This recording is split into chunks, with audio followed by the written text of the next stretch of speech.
How to change the email on your Amazon account. Hi everyone, I'm here to assist you today without any delay. Let's jump right in. First, open Amazon and log into your account.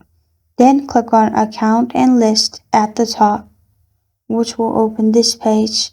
Here, click on Logins and Security. After you click on Login and Security, it will open this kind of page. Here, click on Edit in Email. After you click on Edit in Email, it will open this page. Here, add new email address and press on Change Email Address.